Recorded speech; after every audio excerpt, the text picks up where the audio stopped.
ओम शांति। 21 फरवरी 2025। सुनते हैं आज के ईश्वरीय महावाक्य। मुरली का सार है, मीठे बच्चे, पास विद ऑनर होना है तो बुद्धि योग थोड़ा भी कहीं ना भटके, एक बाप की याद रहे, देह को याद करने वाले ऊंच पद पा नहीं सकते। मीठे बच्चे, पास विद ऑनर होना है तो बुद्धि योग थोड़ा भी कहीं ना भटके, एक बाप की याद रहे, देह को याद करने वाले ऊंच पद पा नहीं सकते। आज की मुरली का प्रश्न है, सबसे ऊंची मंजिल कौन सी है? सबसे ऊंची मंजिल कौन सी है? तो बाबा ने उत्तर बताया, आत्मा जीते जी मरकर एक बाप की बने और कोई याद न आए, देह अभिमान बिल्कुल छूट जाए, यही ऊंची मंजिल है। निरंतर देही अभिमानी अवस्था बन जाए, यह है बड़ी मंजिल। इसी से कर्मातीत अवस्था को प्राप्त करेंगे। आज की मुरली का गीत है, तू प्यार का सागर है। ओम शांति। अब यह गीत भी रॉन्ग है। बाबा ने कहा, अब यह गीत भी रॉन्ग है। प्यार के बदले होना चाहिए ज्ञान का सागर। प्यार का कोई लोटा नहीं होता, लोटा गंगा जल आदि का होता है। तो यह है भक्ति मार्ग की महिमा। यह है रॉन्ग और वह है राइट। बाप पहले पहले तो ज्ञान का सागर है। बच्चों में थोड़ा भी ज्ञान है तो बहुत ऊंच पद प्राप्त करते हैं। बच्चे जानते हैं कि अब इस समय हम बरोबर चैतन्य दिलवारा मंदिर के भांति है। वह है जर दिलवारा मंदिर और यह है चैतन्य दिलवारा। यह भी वंडर है ना। जहाँ जर यादगार है वहाँ तुम चैतन्य आकर बैठे हो। आबू की बात कर रहे बाबा, क्योंकि माउंट आबू में ही दिलवारा मंदिर है जर के रूप में, और बाबा का घर भी, मधुबन भी माउंट आबू में ही है। परंतु मनुष्य कुछ समझते थोड़े ही हैं। आगे चलकर समझेंगे कि बरोबर यह गॉड फादरली यूनिवर्सिटी है। यहाँ भगवान पढ़ाते हैं। इससे बड़ी यूनिवर्सिटी और कोई हो न सके। और यह भी समझेंगे कि यह तो बरोबर चैतन्य दिलवारा मंदिर है। यह दिलवारा मंदिर तुम्हारा एक्यूरेट यादगार है। ऊपर छत में सूर्यवंशी चंद्रवंशी है, नीचे आदि देव आदि देवी और बच्चे बैठे हैं। इनका नाम है ब्रह्मा, फिर सरस्वती है, ब्रह्मा की बेटी। प्रजापिता ब्रह्मा है तो जरूर गोप गोपियां भी होंगे ना। वह है जर चित्र। जो पास्ट होकर गए हैं उन्हों के फिर चित्र बने हुए हैं। कोई मरता है तो झट उनका चित्र बना देते हैं। उनकी पोजीशन बायोग्राफी का तो पता ही नहीं है। ऑक्यूपेशन ही नहीं लिखे तो वह चित्र कोई काम का ना रहे। मालूम पड़ता है फलाने ने यह कर्तव्य किया। अब यह जो देवताओं के मंदिर हैं, उन्हों के ऑक्यूपेशन कर्तव्य बायोग्राफी का किसको पता ही नहीं है। ऊंचते ऊंच शिव बाबा को कोई भी जानते ही नहीं। इस समय तुम बच्चे सबकी बायोग्राफी को जानते हो। मुख्य कौन कौन होकर गए हैं, जिन्हों को पूजते हैं, ऊंचते ऊंच है भगवान। शिवरात्रि भी मनाते हैं तो जरूर उनका अवतरण हुआ है। परंतु कब हुआ है, उसने क्या आकर किया है, यह किसको भी पता नहीं है। शिव के साथ है ही ब्रह्मा।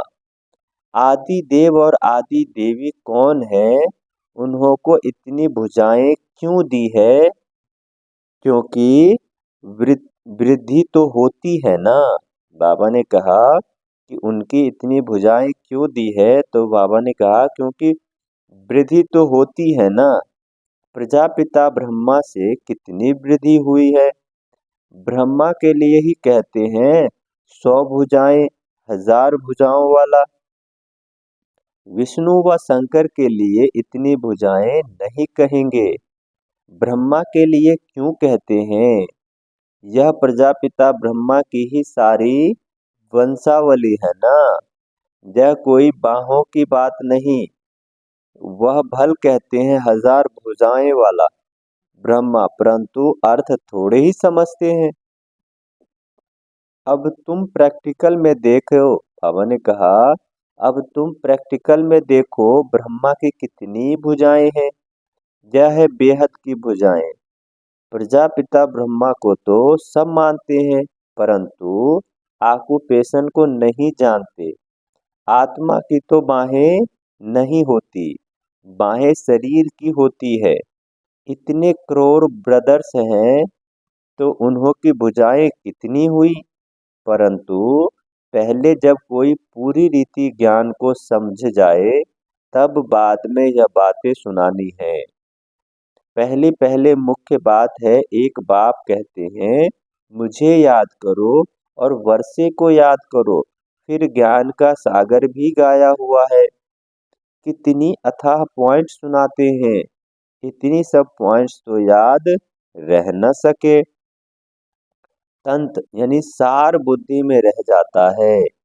पिछारी में सार हो, बाबा ने कहा पिछारी में तंत हो जाता है मन मना भव, बुद्धि में सार रह जाता है मन मना भव। ज्ञान का सागर श्री कृष्ण को नहीं कहेंगे, वह है रचता और रचना। बाबा ने कहा ज्ञान का सागर श्री कृष्ण को नहीं कहेंगे, वह है रचना। रचता एक ही बाप है, बाप ही सबको वर्षा देंगे, घर ले जाएंगे। बाप का तथा आत्माओं का घर है ही साइलेंस होम। विष्णुपुरी को बाप का घर नहीं कहेंगे, घर है मूल वतन जहाँ आत्माएं रहती है। यह सब बातें सेंसिबल बच्चे ही धारण कर सकते हैं। इतना सारा ज्ञान कोई की बुद्धि में याद रह न सके, न इतने कागज लिख सकते हैं। यह मुरलियां भी सबकी सब इकट्ठा करते जाए तो इस सारे हॉल में ये बाबा ने कहा इस सारे हॉल से भी जास्ती हो जाए। उस पढ़ाई में भी कितनी ढेर किताबें होती हैं।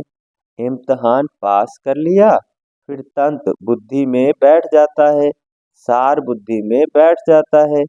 बैरिस्ट्री का इम्तिहान पास कर लिया, एक जन्म के लिए अल्पकाल का सुख मिल जाता है। वह है अविनाशी कमाई। तुमको तो यह बाप अविनाशी कमाई कराते हैं भविष्य के लिए।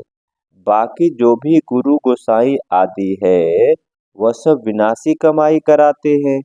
विनाश के नजदीक आते जाते हैं, कमाई कम होती जाती है।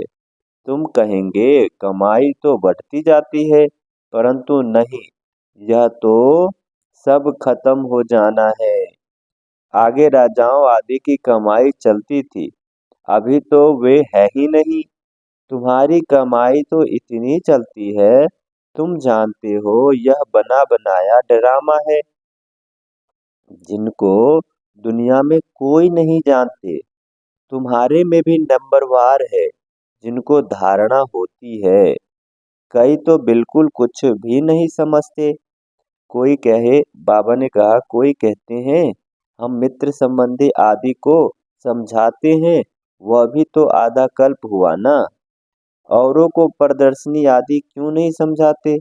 पूरी धारणा नहीं है। अपने को मियाँ मिट्ठू तो नहीं समझना है। सर्विस का शौक है तो जरूर अच्छी रीति समझाते हैं, उनका सुनना चाहिए। बाप ऊंच पद प्राप्त कराने आए हैं तो पुरुषार्थ करना चाहिए ना।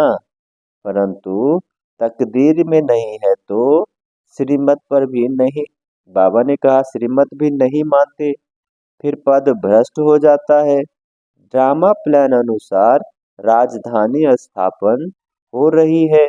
उसमें तो सबको बाबा ने कहा उसमें तो सब प्रकार के चाहिए ना। बच्चे समझ सकते हैं, कोई अच्छी प्रजा बनने वाले, कोई कम। बाप कहते हैं हम तुमको राजयोग सिखलाने आया हूँ। दिलवारा मंदिर में राजाओं के चित्र है ना, जो पूज्य बनते हैं वही फिर पुजारी बनते हैं। राजा रानी का मर्तबा तो ऊंच है ना। फिर वाम मार्ग में आते हैं तब भी राजाएं अथवा बड़े बड़े साहूकार है तो जगन्नाथ के मंदिर में सबको ताज दिखाया है। प्रजा तो बाबा ने कहा प्रजा को तो ताज नहीं होगा। ताज वाले राजाएं भी विकार में दिखाते हैं। सुख संपत्ति तो उन्हों के बहुत होगी। संपत्तियां कम जास्ती तो होती हैं। हीरे के महल और चांदी के महल में फर्क तो होता है। तो बाप बच्चों को कहेंगे अच्छा पुरुषार्थ कर ऊंच पद पाओ। राजाओं को सुख जास्ती होता है, वहाँ सभी सुखी होते हैं। जैसे यहाँ सबको दुख है, बीमारी आदि है तो सबको होती है, वहाँ सुख ही सुख है। फिर भी मर्तबे तो नंबरवार है।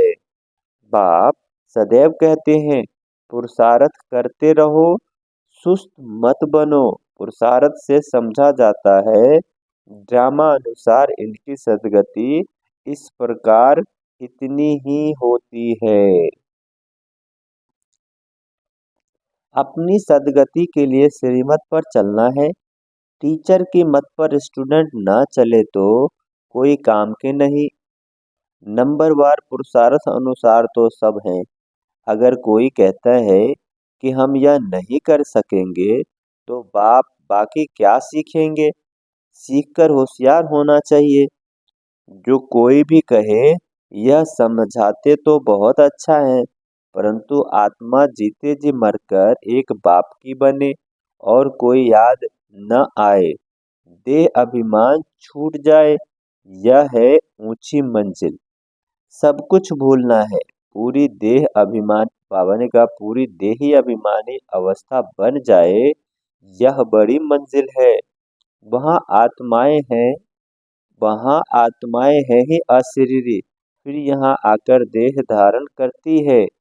अब फिर यहाँ इस देह में होते हुए अपने को अशरीरी समझना है। अच्छा, मीठे मीठे सिके लधे बच्चों प्रति माता पिता बाप दादा का याद प्यार और गुड मॉर्निंग। रूहानी बाप की रूहानी बच्चों को नमस्ते।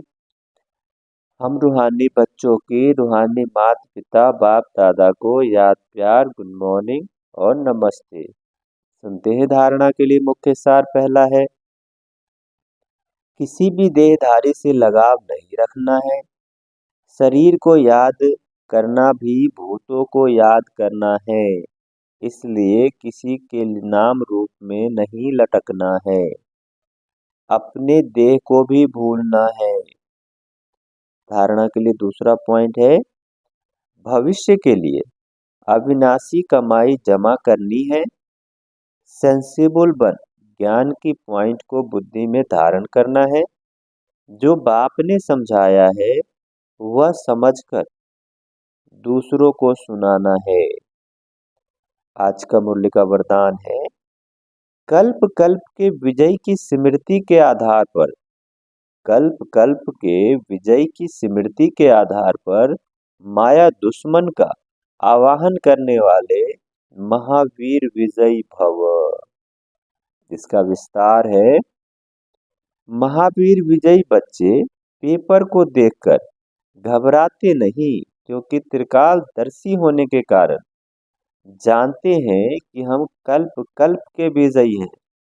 महावीर कभी ऐसे नहीं कह सकते कि बाबा हमारे पास माया को न भेजो, कृपया करो। बाबा ने कहा कि महावीर बच्चे कभी ये नहीं कह सकते कि बाबा माया को हमारे पास न भेजो, कृपा करो, आशीर्वाद करो, शक्ति दो। क्या करूं, कोई रास्ता दो, यह भी कमजोरी है। महावीर तो दुश्मन का आवाहन करते हैं कि आओ और हम विजयी बने। आज के मुरली का स्लोगन है, समय की सूचना है, समान बनो, संपन्न बनो। समय की सूचना है, समान बनो, संपन्न बनो। आज के अव्यक्त इशारे हैं, एकांत प्रिय बनो, एकता और एकाग्रता को अपनाओ। कोई भी सिद्ध के बाबा ने कहा, कोई भी सिद्धि के लिए एक तो एकांत और दूसरा एकाग्रता दोनों की विधि द्वारा सिद्धि को पाते हो। जैसे आपके यादगार चित्रों द्वारा सिद्धि प्राप्त करने वालों की विशेष दो बातों की विधि अपनाते हैं, एकांतवासी और एकाग्रता। यही विधि आप भी साकार में अपनाओ। एकाग्रता कम होने के कारण ही दृढ़ निश्चय की कमी होती है। एकांतवासी कम होने के कारण ही साधारण संकल्प बीज को कमजोर बना देते हैं। इसलिए इस विधि द्वारा सिद्धि स्वरूप बनो। अच्छा, ओम शांति।